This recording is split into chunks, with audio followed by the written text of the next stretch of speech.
तो हम Gauss's law के चैप्टर में हैं और सिलिंड्रिकली सिमेट्रिक चार्ज डिस्ट्रीब्यूशंस का काम करना है और उसके लिए हमने ये सिलिंड्रिकल कोऑर्डिनेट सिस्टम इंट्रोड्यूस किया था, जिसमें कि हम अपने XYZ एक्सेस रखते हैं और कोई पॉइंट अगर होता है तो उसके कोऑर्डिनेट्स देखने के लिए Z एक्सिस से उसका परपेंडिकुलर डिस्टेंस वो हमारा एक कोऑर्डिनेट होता है। फिर अगर हमने वहाँ से एक XY एक्सिस XY प्लेन पे परपेंडिकुलर डाल दिया तो जहाँ पड़ता है उससे ओरिजिन को मिलाते हैं, वो लाइन जितना एंगल बनाती है उसको फाई कहते हैं हम। या ऐसे कहें कि Z एक्सिस में और वो पॉइंट इसको लेकर के एक प्लेन बनाएं तो उस प्लेन का और जो एंगल है XZ प्लेन से वो फाई कहलाता है और Z कोऑर्डिनेट। तो ऐसा जो सिस्टम है उसमें हम लोग कई तरह के एलिमेंट्स लेते हैं, line elements, surface elements, volume elements, और वो हमने देखा कि अगर हम एक लाइंस के अंदर में चले लाइन एलिमेंट्स लें तो हमें 3 लाइन एलिमेंट्स बनते हैं। अगर हमने केवल S बदला तो ये एक लाइन एलिमेंट बना जिसमें कि हम Z एक्सिस से दूर की तरफ जा रहे हैं, परपेंडिकुलर डायरेक्शन में दूर की तरफ जा रहे हैं वो, और छोटा एलिमेंट ds लिया, S को बदला हमने, फाई और Z को फिक्स रखा तो एक ये एलिमेंट बना। फाई को अगर हम बदलते हैं तो हम एक सर्कल के ऊपर चलते हैं और वो जो छोटा एलिमेंट है वो SD phi, phi cap direction, ये जो डायरेक्शन है ये बहुत बार मैं इस्तेमाल करूँगा। जो Z एक्सिस है उस Z एक्सिस के अराउंड आप ऐसा घूमें, वो जो डायरेक्शन है टैंजेंट, उस सर्कल पर जो टैंजेंट है वो उस जगह का फाई कैप वेक्टर कहलाता है, यूनिट वेक्टर। यहाँ पे ऐसे है, यहाँ पे ऐसे है, यहाँ ऐसे है, यहाँ ऐसे है, यहाँ ऐसे है, ये फाई कैप डायरेक्शन में SD फाई ये एक एलिमेंट है। और Z को अगर मैंने dz बढ़ा दिया तो dz Z के डायरेक्शन, Z कैप, ये Z बढ़ने के डायरेक्शन में ये लाइन एलिमेंट्स हैं। और इन्हीं में से दो को हम मिलाते चलें तो सरफेस एलिमेंट्स बनते हैं। हम सामान्यतः जिन सरफेस एलिमेंट्स की बात करेंगे उसमें S फिक्स रखेंगे और फाई को और Z को वेरी करेंगे। तो इन दोनों के कारण तो हम कहाँ घूमेंगे, हम एक सिलिंड्रिकल सरफेस पे घूमेंगे, तो उसके कारण से जो है ये इसका हम ज़्यादातर इस्तेमाल करेंगे इस एरिया एलिमेंट का, इस सरफेस एलिमेंट का। और तीनों को मिला दें, अगर हम तीनों को मल्टीप्लाई कर दें तो हम वॉल्यूम एलिमेंट बनाते हैं। तो ये टर्मिनोलॉजी ध्यान रखेंगे हम, क्योंकि जब हम एप्लीकेशन करेंगे तो हम कुछ कुछ चीज़ों का इसमें से इस्तेमाल करेंगे। तो अब मान लें मेरे पास एक ऐसा चार्ज डिस्ट्रीब्यूशन है जो अगर मैं सिलेंड्रिकल पोलर कोऑर्डिनेट्स इस्तेमाल करता हूँ तो S पर डिपेंड करता है, जो चार्ज डेंसिटी है वो S पर डिपेंड करती है, फाई और Z पर डिपेंड नहीं करती है। यानी एक Z एक्सिस से 1 सेंटीमीटर की दूरी पे जितना चार्ज डेंसिटी है, किसी भी तरफ चले जाएं, ऊपर नीचे या ऐसे कहीं भी पे भी घूम जाएं, अगर S बराबर 1 सेंटीमीटर है, Z एक्सिस से अगर 1 सेंटीमीटर पर हैं, इस तरफ हों या इस तरफ हों या इस तरफ हों, थोड़ा ऊपर हों थोड़ा नीचे हों, कहीं पर भी वो चार्ज डेंसिटी सेम है। S बदल दिया, थोड़ा Z एक्सिस से दूर चले गए तो शायद चार्ज डेंसिटी बदल जाए, लेकिन S वही है, फाई बदल रहे हैं, Z बदल रहे हैं तो चार्ज डेंसिटी नहीं बदलती। ऐसे को हम लोग कहते हैं cylindrically symmetric charge distribution. Cylindrically symmetric charge distribution.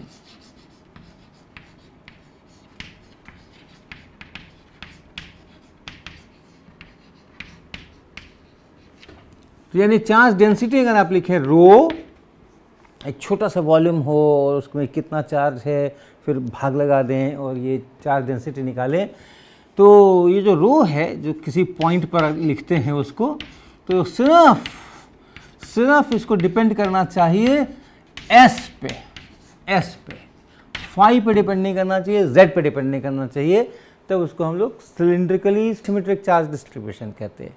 याद होगा आपको, हमने स्फेरिकली सिमेट्रिक चार्ज डिस्ट्रीब्यूशन की भी चर्चा की थी और उसमें हमने स्फेरिकल पोलर कोऑर्डिनेट्स इस्तेमाल किए थे, r थीटा फाई इस्तेमाल किया था और सिर्फ r पे डिपेंड करे, यानी सेंटर से केंद्र से कितने डिस्टेंस पर है उस डिस्टेंस पे केवल हम देखें और एक डिस्टेंस तय कर लिया तो वहाँ जो चार्ज डेंसिटी है उतने डिस्टेंस पर, चाहे इधर चाहे उधर चाहे उधर चाहे उधर, तो वो एक स्फेरिकल सरफेस बनेगा। तो उस स्फेरिकल सरफेस पर चार्ज डेंसिटी नहीं बदलनी चाहिए। फिर आप आगे बढ़ जाइए, केंद्र से दूर चले जाइए, नज़दीक चले जाइए, तो चार्ज डेंसिटी बदल सकती है। ऐसे को हम लोग स्फेरिकली सिमेट्रिक चार्ज डिस्ट्रीब्यूशन कहते हैं। और यहाँ पे सिलिंड्रिकली सिमेट्रिक है जिसमें कि एस पे डिपेंड करता है, यानी जो एक सिलिंड्रिकल सरफेस है जेड एक्सिस से एस दूरी पे या एस त्रिज्या की, एस रेडियस की जो सिलिंड्रिकल सरफेस है उस पे सब जगह चार्ज डेंसिटी बराबर है। तो हम लोग इस तरह के डिस्ट्रीब्यूशन अगर चार्ज का है तो इलेक्ट्रिक फील्ड क्या होगा उसकी चर्चा आज करने वाले हैं। उदाहरण के लिए एक अगर हम लंबा तार रखते हैं, लंबा यानी इतना लंबा तार है, इतना लंबा तार है कि हम जिन बिंदुओं के ऊपर इलेक्ट्रिक फील्ड की चर्चा करेंगे उसकी तुलना में, वो जितनी दूर है उसकी तुलना में काफ़ी दूर तक ये वायर है, और इस पर एक चार्ज यूनिफॉर्मली लाइन चार्ज इस प्रकार से बटा हुआ है, और इस लाइन चार्ज को हम लीनियर चार्ज डेंसिटी से डिनोट कर सकते हैं। लैम्डा लिखेंगे उसको हम चार्ज पर यूनिट लेंथ, यानी हमने एक छोटा सा dl लिया, इतने में कितना चार्ज है उसको देखा, तो ये लैम्डा जो है वो dq/dl ऐसा। अब ये जो चार्ज डिस्ट्रीब्यूशन है ये सिलिंड्रिकली सिमेट्रिक है। अगर हम यहाँ तो फाई तो का सवाल नहीं है क्योंकि एक ही लाइन पर इसी को हम जेड एक्सिस बोलने वाले हैं, तो आप इससे एस डिस्टेंस पर आगे बढ़ें ऐसे तो कुछ नहीं बदल रहा है, ठीक है, लेकिन जेड पर बदलें तो भी नहीं बदल रहा है। फाई में आप यहीं पे घूम जाएंगे, यहीं पे रह जाएंगे तो भी नहीं बदल रहा है, तो फाई जेड से इंडिपेंडेंट है। इसको हम एक सिलिंड्रिकली सिमेट्रिक चार्ज डिस्ट्रीब्यूशन कह सकते हैं। इसी तरीके से अगर एक वॉल्यूम है, सिलिंड्रिकल वॉल्यूम है, और उस पूरे वॉल्यूम के अंदर में, पूरे इसके अंदर में चार्ज है, और क्योंकि अब हम वॉल्यूम की बात कर रहे हैं तो हम वॉल्यूम चार्ज डेंसिटी की बात करेंगे। Rho constant, rho is constant if s is less than a. मान लीजिए ये रेडियस ए है, ये जेड एक्सिस है, and rho is 0 if s is greater than a. ऐसा अगर कोई चार्ज डिस्ट्रीब्यूशन है, एक सिलिंड्रिकल वॉल्यूम है जिसमें कि हमने चार्ज भर के रखा हुआ है, लंबा है, ये लंबा इस सेंस में कि हम जितनी दूर यहाँ पे मान लो इलेक्ट्रिक फील्ड हमें जो देखना है तो इस दूरी के मुकाबले ये काफ़ी ज़्यादा है, तो उसको हम लंबा कहेंगे, लॉन्ग सिलिंड्रिकल वॉल्यूम कहेंगे। तो इसमें भी आप देखें एस पे डिपेंडेंट है, इसमें एक एस पे डिपेंडेंस दिख रहा है। अगर एस बराबर जो वैल्यू है वो ए से छोटी है, एस इज़ लेस देन ए है, तो वैसी हालत में एक चार्ज डेंसिटी है, एस इज़ ग्रेटर देन ए है तो दूसरी चार्ज डेंसिटी है, लेकिन जेड पे डिपेंड नहीं कर रहा। ऑफ कोर्स जब ये ख़त्म होगा उसके बाद जेड पे डिपेंड करेगा, लेकिन वो इतना लंबा है कि उधर हमें जाने की ज़रूरत नहीं है, इतना ही देखना है अपने को, इतने का ही कंट्रीब्यूशन मिलने वाला है। तो जेड पे डिपेंड नहीं कर रहा, फाई पे डिपेंड नहीं कर रहा, जितना यहाँ है उतना ही यहाँ है, उतना ही यहाँ है, उतना ही यहाँ है। एक्चुअली इसमें तो सभी जगह एक ही बराबर है, लेकिन इंडिपेंडेंट है फाई से, इंडिपेंडेंट है जेड से। ये सिलिंड्रिकली सिमेट्रिक चार्ज डिस्ट्रीब्यूशन है। तो आज हम जो अभी एग्जाम्पल लेने जा रहे हैं वो इसी टाइप का है, लेकिन हम यूनिफॉर्म नहीं लेंगे, हम यूनिफॉर्म नहीं लेंगे। और इसी एग्जाम्पल में हम जो चार्ज डिस्ट्रीब्यूशन ले रहे हैं वो इस प्रकार का है। जो रो है चार्ज डेंसिटी वो है मान लीजिए k into S, k constant है, k इंटू एस किसके लिए, s लेस देन a के लिए, और फिर आगे ये 0 हो गई, s ग्रेटर देन के लिए ये 0 हो गई। तो कैसा डिस्ट्रीब्यूशन है ये, इसमें ये एक वॉल्यूम है, सिलिंड्रिकल वॉल्यूम है, लंबा, काफ़ी लंबा, और उसका जो एक्सिस है ये हमारा जेड एक्सिस है, और इससे जितनी दूर का पॉइंट लेंगे इस वॉल्यूम के अंदर में, जितनी दूर का पॉइंट लेंगे वहाँ उतनी ज़्यादा चार्ज डेंसिटी मिलेगी। नज़दीक के पॉइंट पे कम चार्ज डेंसिटी है, दूर के पॉइंट पर अधिक चार्ज डेंसिटी है, प्रोपोर्शनल टू एस है। लेकिन उतने ही एस पर अगर आप यहाँ देखें, यहाँ देखें, यहाँ देखें, यहाँ देखें, तो एक जितनी चार्ज डेंसिटी है, यहाँ पर इन सब पर एक जितनी चार्ज डेंसिटी है। इतने ही डिस्टेंस पे आप अगर थोड़ा ऊपर चले जाएं, यहाँ उतनी ही चार्ज डेंसिटी है, नीचे चले जाएं उतनी ही चार्ज डेंसिटी है। तो z से इंडिपेंडेंट है, फाई से इंडिपेंडेंट है। ऐसे जो सिस्टम्स हैं वो सिलिंड्रिकली सिमेट्रिक चार्ज डिस्ट्रीब्यूशन कहलाते हैं। तो इस तरीके का यहाँ पे चार्ज डिस्ट्रीब्यूशन है। अगर आप इसको प्लस प्लस प्लस से दिखाना चाहें तो आपको यहाँ पे बड़े एक चार्ज यहाँ तो दूसरा यहाँ, लेकिन उसके बाद फिर काफ़ी नज़दीक, उसके बाद और भी नज़दीक, उसके बाद और भी नज़दीक, ऐसा करके चित्र बनाना पड़ेगा। तो इसके कारण से हम इलेक्ट्रिक फील्ड लिखेंगे तो गॉस लॉ का इस्तेमाल करेंगे। इंटीग्रल फॉर्म क्या है गॉस लॉ में? इंटीग्रल फॉर्म में integration E dot dA on a close surface is equal to Q inside divided by epsilon naught. Close surface में एक वॉल्यूम बनेगा और उस वॉल्यूम के अंदर में जितना चार्ज है वो यहाँ लिखना है। ये अपना गॉस लॉ का इंटीग्रल फॉर्म है, इसका हम यहाँ उपयोग करेंगे। तो मान लीजिए पहले हम इलेक्ट्रिक फील्ड लिखना चाहते हैं for a point which is inside the cylinder, इसके अंदर s लेस देन a का करना चाहते हैं। एक अच्छा सा सुंदर सा एक्सिस तो बन जाओ। यहाँ कहीं पे हम चाहते हैं, ये डिस्टेंस s है, यहाँ पे इलेक्ट्रिक फील्ड चाहते हैं। अब कल्पना कीजिएगा कि ये पूरी जो पाइप है, इस पाइप के अंदर में चार्ज ठूस के भरे हुए, लेकिन कैसा भरे? बीच के एरिया में हल्के हल्के हैं और किनारों के एरिया में ज़्यादा है, इस तरीके का। और यहाँ पे हमें इलेक्ट्रिक फील्ड चाहिए इस चार्जेस के कारण। तो यूनिक डायरेक्शन कौन सा? जिसका कोई कॉम्पिटिटर न हो। अगर आप कहें कि इलेक्ट्रिक फील्ड का इस तरफ एक कंपोनेंट है, इस पॉइंट पे इलेक्ट्रिक फील्ड का इस तरफ एक कंपोनेंट है, और याद रखिएगा ये लॉन्ग वॉल्यूम है, इसके किनारे नहीं दिख रहे हैं, तो सवाल उठेगा कि इस तरफ क्यों नहीं है, इसमें और इसमें क्या फ़र्क है? इसके ऊपर जैसे चार्जेस बटे हुए हैं, इसके नीचे भी वैसे ही चार्जेस बटे हुए हैं। तो इस पॉइंट को क्या मालूम कि मुझे ऊपर जाना या नीचे जाना? यहाँ पे कोई z कंपोनेंट इलेक्ट्रिक फील्ड का नहीं हो सकता है, क्योंकि ये कॉम्पीटिंग, एक दूसरे से प्रतिस्पर्धा करने वाली दिशाएं हैं। ये इधर तो कोई कारण बताओ कि इधर क्यों नहीं, तो इसलिए इधर नहीं। इसी तरीके से अगर हम फाई कंपोनेंट भी देखते हैं, यहाँ से एक ऐसा सर्कल बनाएं तो एक ये फाई का डायरेक्शन है, फाई कैप इधर हो सकता है, ये डायरेक्शन मतलब इधर की तरफ कंपोनेंट हो सकता है, या यहाँ पे इधर की तरफ कंपोनेंट हो सकता है। ये एक्चुअली दोनों एक दूसरे के एक ही लाइन में है। ये यहाँ बनाता हूँ, यहाँ पे इधर भी कंपोनेंट हो सकता है और इधर भी कंपोनेंट हो सकता है। तो इसमें और इसमें क्या फ़र्क है? इधर वाले जाने की दिशा में और इधर वाली जाने की दिशा में क्या फ़र्क है? इसमें भी कोई फ़र्क नहीं है। याद रखिए, केवल आप इस चार्जेस को देखिएगा, चार्जेस जो बटे हैं उसी के आधार पे आपको ये फ़र्क करने हैं।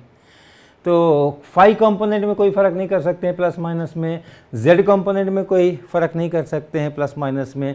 तो इसलिए न फाई कंपोनेंट होगा और न जेड कंपोनेंट होगा, लेकिन एस कंपोनेंट में फ़र्क कर सकते हैं। एस कंपोनेंट अगर देखना है तो उसमें फ़र्क कर सकते हैं, इसका कोई कॉम्पिटिटर नहीं है। ये इस डायरेक्शन में है तो है, इस डायरेक्शन में है, क्योंकि ये एक एक्सिस डिफाइंड है, इसके परपेंडिकुलर डायरेक्शन है ये, और ये एक ही डायरेक्शन है ये। तो इसलिए इसका जो कंपोनेंट होना है वो इधर ही की तरफ होना है। इधर क्यों नहीं होना है? इधर क्यों नहीं होना है? तो फिर से हम अपनी लॉजिक लगा सकते हैं कि फ़र्क है, यहाँ पे कम चार्जेस हैं, यहाँ पे ज़्यादा चार्जेस हैं, इधर में डेंसिटी कम होती जा रही है, इधर में डेंसिटी अधिक होती जा रही है। तो इस दिशा में और इस दिशा में फ़र्क है, लेकिन इस दिशा में और इस दिशा में कोई फ़र्क नहीं है। इधर जो चार्ज डेंसिटी है ऐसे देखो तो ऐसे इधर भी है, इसके बाएं में देखो, दाहिने में देखो, कम है ज़्यादा है, इसके भी बाएं में दाहिने में देखो कम है ज़्यादा है। तो इस तरह से हम लोग सिमेट्री आर्ग्यूमेंट से इलेक्ट्रिक फील्ड की दिशा पहले तय करते हैं, तभी इसका इस्तेमाल कर सकते हैं। तो ये दिशा जो होनी है वो इस डायरेक्शन में दिशा होनी है इलेक्ट्रिक फील्ड, किसी भी पॉइंट पर, कहीं पर भी लीजिए आप, यहाँ लीजिए, वहाँ लीजिए, वहाँ लीजिए, इससे दूर जाता हुआ। तो क्या करेंगे हम? कैसा ये सरफेस बनाएंगे? Gaussian surface, close surface. जहाँ मुझे इलेक्ट्रिक फील्ड निकालना है उसको लेते हुए हम एक सिलेंडर बनाएंगे, ऐसा सिलेंडर बनाएंगे, सिलिंड्रिकल सरफेस बनाएंगे। जिसका एक्सेस वही होगा जो इस पूरे चार्ज डिस्ट्रीब्यूशन का एक्सेस है। और तब इसका जो ये सरफेस है, इस सिलिंड्रिकल सरफेस जो है पूरे में, उसको देखेंगे। ये जो टॉप है इसको भी बंद कर दीजिए, ये जो बॉटम है इसको भी बंद कर दीजिए। अब ये डब्बा हो गया, बंद डब्बा हो गया। ये जो सरफेस है, curve surface plus top surface plus bottom surface, ये है मेरा क्लोज्ड सरफेस जिस पे हम इस गॉस लॉ का इस्तेमाल करने जा रहे हैं। तो इसको कैलकुलेट करना है, ई डॉट डी ए को कैलकुलेट करना है। तो 3 सरफेस हैं, एक कर्व्ड, एक ये फ्लैट और एक ये फ्लैट। तो सबसे पहले कर्व पे आते हैं। तो हमको एक छोटा डी ए चाहिए। अब इस कर्व सरफेस पर जब आप घूमेंगे तो क्या बदलेगा? फाई बदलेगा और जेड बदलेगा, क्योंकि उस सिलिंड्रिकल सरफेस से बाहर जाएंगे तो एस बढ़ जाएगा, अंदर आएंगे तो एस घट जाएगा, उसी पर रहेंगे तो एस सेम रहेगा, लेकिन फाई बदलेगा और जेड बदलेगा। तो यहाँ पे जो हम एलिमेंट बनाएंगे वो कैसा एलिमेंट बनेगा हमारा? ये जो एलिमेंट बनेगा वो एलिमेंट बनेगा जिसमें कि एक ऐसे घूमे हैं और एक ऐसे गए हैं। तो ये एलिमेंट जो बनेगा डी ए कर्व सरफेस पे, ऑन द कर्व सरफेस, याद रखिएगा। ये बनेगा एस फिक्स है, तो फाई बदलेगा तो इतने चलेंगे और जेड बदलेगा तो इतना चलेंगे। और क्या डायरेक्शन होगा इसका? आउटवर्ड नॉर्मल लेते हैं हम लोग बाहर की तरफ, तो इस एक्सिस से बाहर की तरफ है, यानी एस कैप। ये डी ए है ये। और इलेक्ट्रिक फील्ड की दिशा हम पहले ही कह चुके हैं कि वो बाहर की तरफ एस्केप डायरेक्शन में होगी। पॉजिटिव या नेगेटिव वो चार्ज डिसाइड करेगा कि ये जो चार्ज है इसका साइन क्या है, लेकिन हम इधर लेके चलेंगे। जो उसका आने वाला एक्सप्रेशन वो नेगेटिव हो सकता है, ये पॉजिटिव हो सकता है। तो ई जो है उसको हम लोग लिख सकते हैं ई एस कैप, ऐसे लिख सकते हैं। ये मैग्नीट्यूड हो गया और फिर एस कैप हो गया।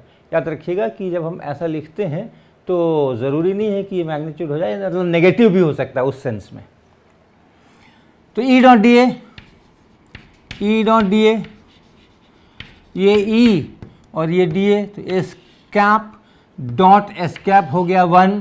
तो क्या बचा? ये एस बचा और यहाँ ये ई बचा और यहाँ डी फाई और डी जेड ये बचा। और इस पूरे कर्व्ड सरफेस पे अगर हमने इसको इंटीग्रेट कर दिया, integration of E dot d A curved surface, cylinder का जो कर्व्ड सरफेस है,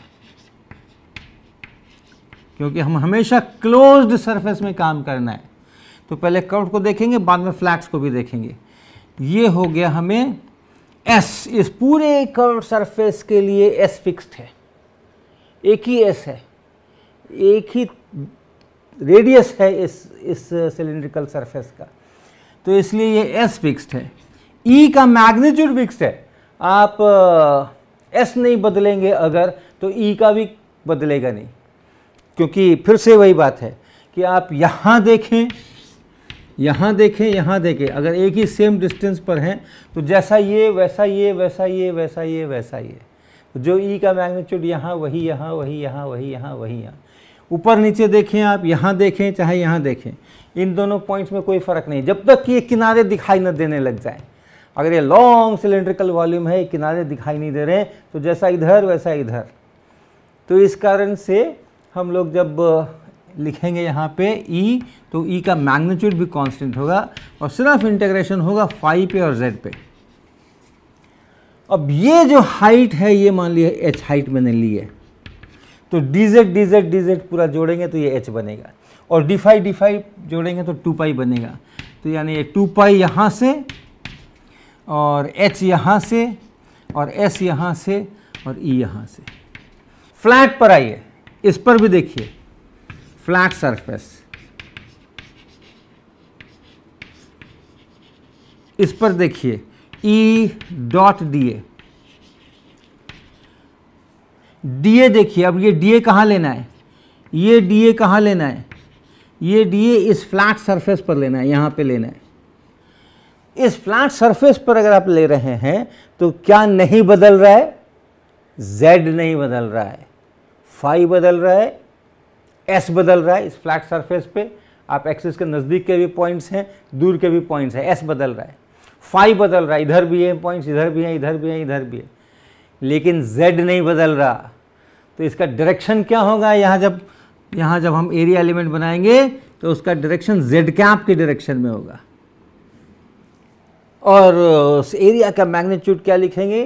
तो z नहीं बदलेगा, s बदलेंगे ds, फाई बदलेंगे s d फाई, उसको मल्टीप्लाई करेंगे। लेकिन अभी मेरे लिए इंपॉर्टेंट है कि ये जो है इसका डायरेक्शन z कैप के डायरेक्शन में है। तो इसलिए E डॉट डी ए जब करेंगे, यहाँ जो इलेक्ट्रिक फील्ड है वो भी इस तरफ है, इलेक्ट्रिक फील्ड इस तरफ है और डी ए इस तरफ है। E डॉट डी ए जब करेंगे तो वो 0 होने वाला है, परपेंडिकुलर। और नीचे वाले फ्लैट सरफेस पर भी वही हाल है। यहाँ जब आप एरिया एलिमेंट बनाएंगे तो आउटवर्ड नॉर्मल इधर को खींचेंगे और इलेक्ट्रिक फील्ड इधर को होने वाला है, तो वो भी 90 डिग्री का एंगल बनने वाला है। तो दोनों फ्लैट सरफेस पे E डॉट डी ए 0। अब सबको जोड़ दीजिए, क्लोज सरफेस बन गया। तो क्या पता चला? E dot d A on the close surface. अब मैंने ये गोला लगा दिया, अब पूरे क्लोज सरफेस पे बात कर रहा हूं, वो इतना ही निकल करके आया, 2 पाई एच एस ई। ये साइड बन गया, LHS साइड हो गया।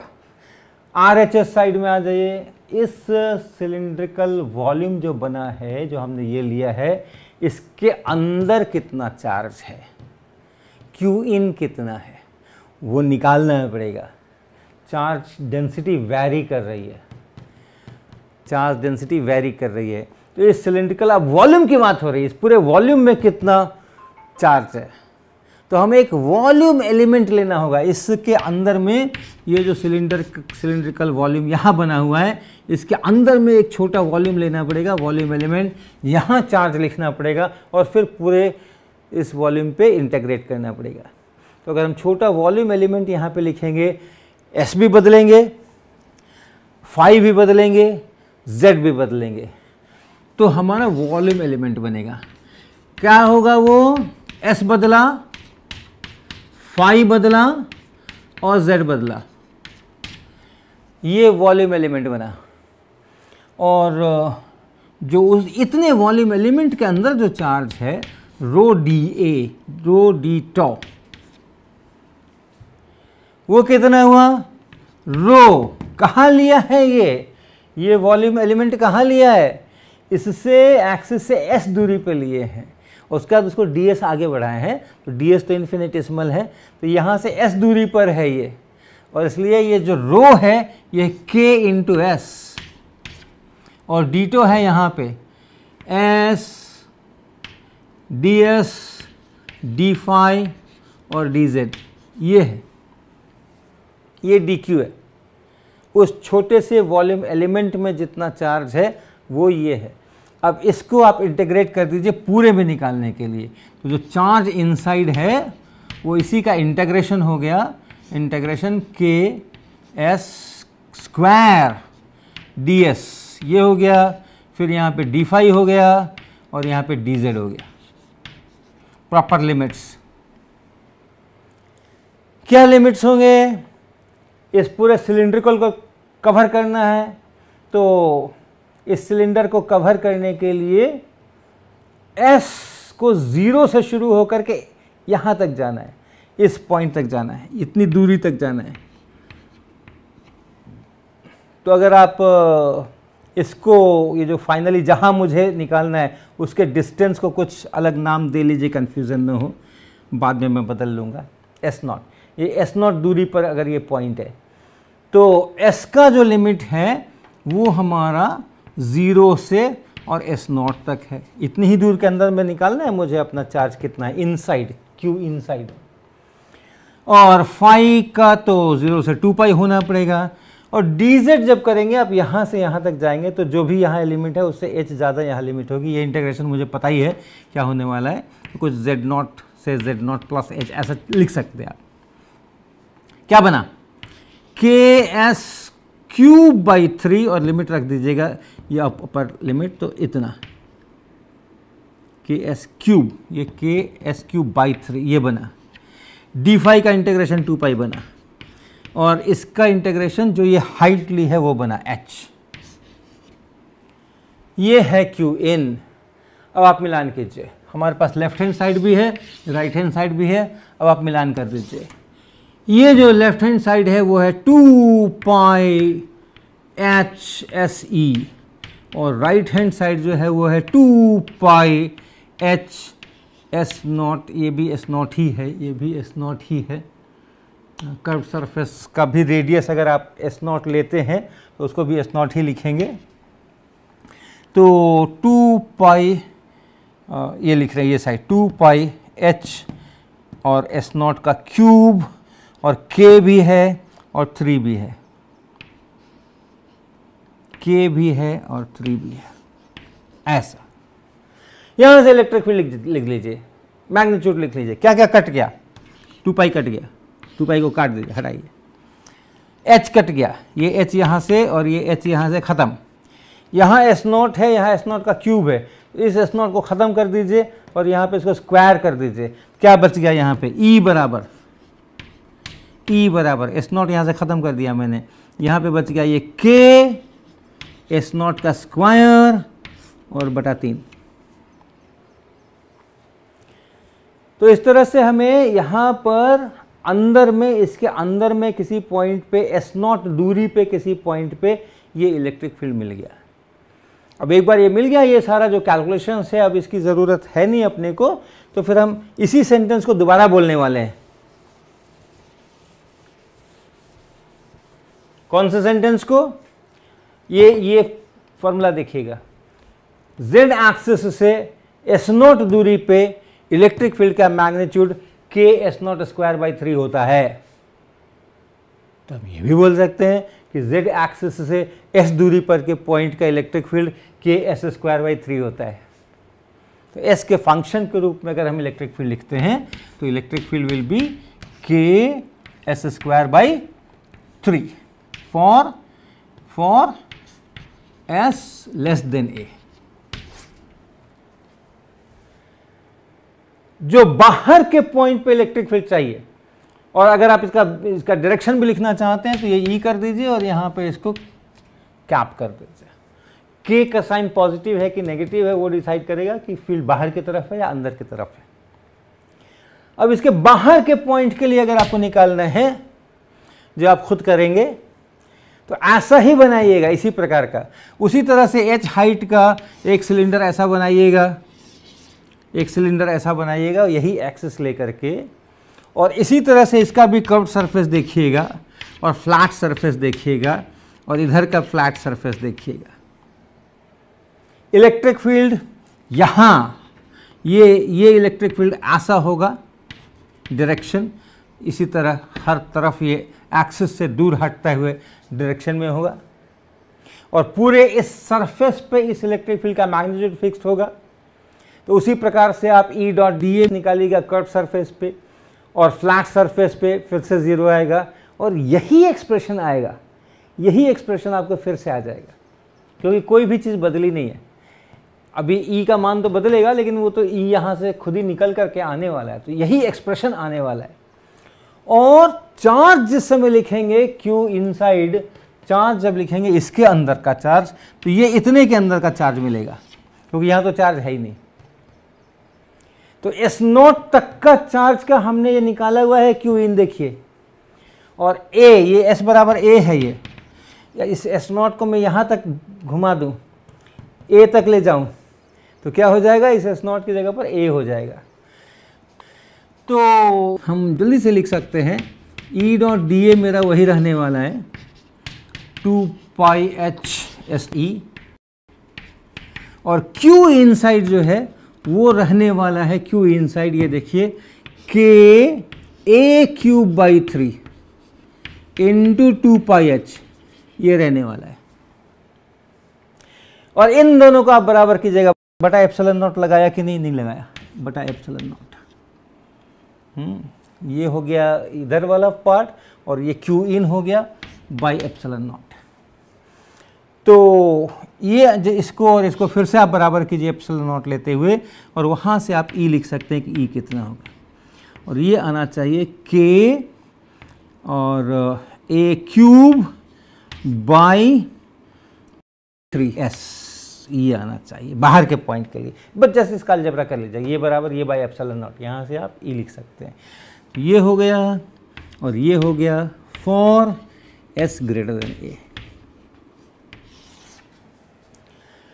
तो इस प्रकार से जो सिलिंड्रिकली सिमेट्रिक चार्ज डिस्ट्रीब्यूशन होते हैं उसके कारण अगर कहीं किसी पॉइंट पे इलेक्ट्रिक फील्ड निकालना हो तो हम इस तरह के गॉसियन सरफेस की रचना करते हैं और उससे फिर ऐसे कैलकुलेशन करके हम ई निकालते हैं। तो स्फेरिकली सिमेट्रिक डिस्ट्रीब्यूशन के लिए एक स्फेरिकल सरफेस बनाते हैं गॉस लॉ का इस्तेमाल करने के लिए। सिलिंड्रिकली सिमेट्रिक अगर हैं तो ऐसे बनाते हैं। और अगली क्लास में मैं एक और सिमेट्री का इस्तेमाल करूंगा, प्लेनर सिमेट्रिक। तो उसमें कैसे वो होता क्या है और उसमें कैसे इलेक्ट्रिक फील्ड निकालते हैं, ये नेक्स्ट टाइम।